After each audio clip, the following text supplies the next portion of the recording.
ఏ ఎంతమంది లేపినా చల్లెత్తలేవు బండి గీరలు ఏ శక్తి కూసుందో 7 బండ్ల ధనం మీద మైసమ్మకు మొక్కి వత్తి పోషమ్మకు మొక్కి వత్తి ఎల్లమ్మకు కూడా చెప్తి ఇంకా ఎవరి కొంటెతనము అక్కలారా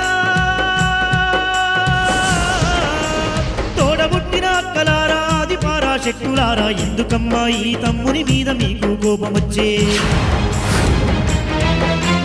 అక్కలందరినీ అదిగో యాది చేసుకొని మల్లు ఎడ్ల బండి చక్రాన్ని బుధముతోని లేపబట్టే